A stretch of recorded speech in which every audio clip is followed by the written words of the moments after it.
Dahabshiil, your trusted financial partner. wasiirka caafimaadka Soomaaliya Fawziya Bikar Nuur oo ay weeliyaan mas'uuliyiinta ugu sareysa shirkadda Dahabshiil Group ayaa waxay maanta xariga ka jireen warshad samaysa oksijiinta kaasoo gudaha isbitaalka Martiini magaalada Muqdisho ay ka hirgeliyeen shirkadda Dahabshiil Group. warshadan oksijiinta ah ee ay Dahabshiil Group ka hirgeliyeen isbitaalka Martiini ayaa waxa uu muhiim u yahay isbitaalka oo ah halka la soo jiifiyo bukaanada uu soo rito xanuunada COVID-19 iyadoona maalintii kaliya ay soo saarayso warshadda 1440 litir oo oksijiina.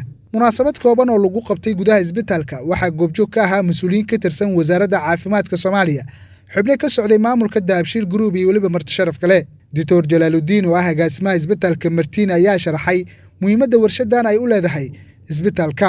waqti dheer ay qaadatay projectigan ama mashruucan in uu hirgalo duruufaha wadanka ka jiray iyo warshadaha oo aan si degdeg ah lagu heli karin maadaama adduunka dhan uu covid ka dilaacay darteed.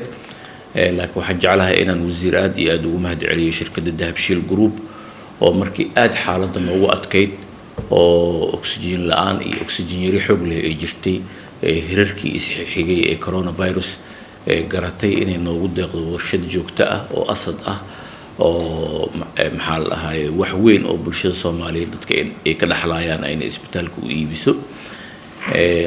inta hadda furitaanka iyo xarika jarka la gaarin warshadda waxaan ku bilawnay inaan isticmaalno maadaama ay baahi jirtay. waxay inoo keeneen Dahabshiil technicianskii ama farsamayaqaanadii warshadda rakibi lahaa iyo sidoo kale kuwii ka shaqaysiin lahaa. waxaa kaloo loo tababaray shaqaalo ka shaqeeya warshadda maareynteeda maadaama sidoo kale warshadda ay la socoto waxyaabo la xiriira badqabka shaqaalahana safety procedureskeeda aydan waana la baray iyo korontada. Xasan Cabdi Cawad oo ah maareeyaha guud ee koonfurta bartamaha Soomaaliya ee Dahabshiil Group ayaa sheegay in warshadan ay mar hore ay balan qaadeen ay maanta ay xariga ka jarayaan, isagoona balan qaaday in wasaaradda caafimaadka iyo isbitaalka Martiini ay kala shaqeyn doonaan sidii ay warshadan u sii shaqeyn lahayd. shirkadda ugu caansan Turki baan ka soo iibinay. warshadan waxay leedahay 2 sano oo imika garantiina ayay leedahay. waxay soo saari kartaa 1440 litir ayay maalintii soo saari kartaa. mar baad ugu saad u qaybsatay ku xiran tahay. haddaad doonayso inaad 10 litir ka buuxiso waxay noqonaysaa 144.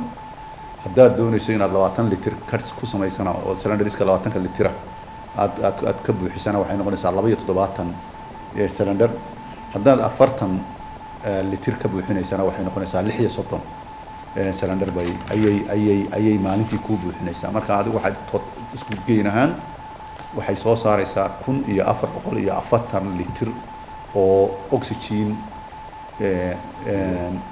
u diyaar in bini'aadamku isticmaalo purity-geedu ay gaarayaan human consumption.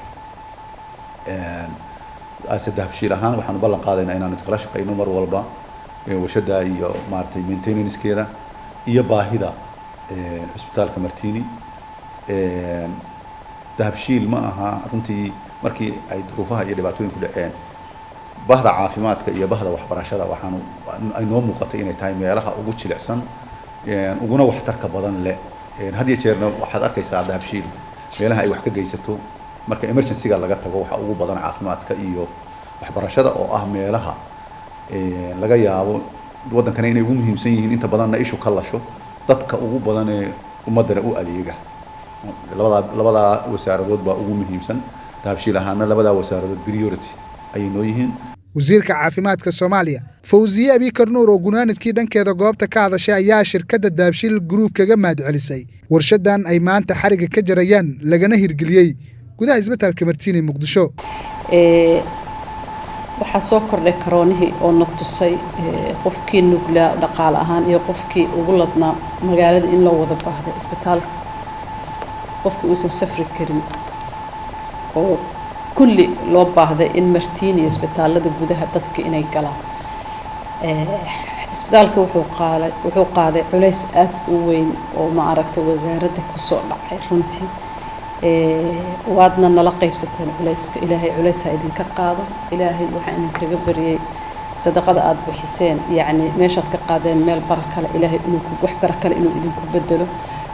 hawshina aan meesha iskala sii wadno ma aragtay mar walba aan dawladda kaliya lagu haleynin meelaha danta guud loogu adeegayo dadkeena nugul bulshada mar walba in isha lagu haayo aan u wada adeegno marka aad iyo aad u mahadsantiin ajri xasanaad Allah idin siiyo dhamaantiin intii ka shaqeysay plan gareysay ku howlaneyd maalintii aan bilaabayno hawsha ilaa iyo maanta aad iyo aad ugu mahadcelinaa ilaahay ha idin sharfo cabdifataax muumne 5 TV muqdisho dahabshiil oo la jaan qaadaya isbeddelka tiknoolajiyadda kuna fududaynaya hannaanka aad lacag u diri karto waxa uu hadda kuu soo kordhiyey in marka aad lacag dirayso aad ku bixin karto kaadhkaaga bangiga dhammaan xarumaha dahabshiil ee qaaradda Yurub abka dahabshiil oo aad kala soo degi karto Play Store iyo App Store ayaa kuu sahlaya in meel kasta oo aad joogto aad lacagaha si fudud uga diri karto sidoo kale website-ka dahabshiil ayaad si fudud lacag uga dhex diri kartaa goob kasta iyo goor kasta lacag kasta oo aad dirto waxa uu qofkaad lacagta u dirtay sikimo gudahoodu ku helayaa adeegga e-dahab ee moobilkiisa gacanta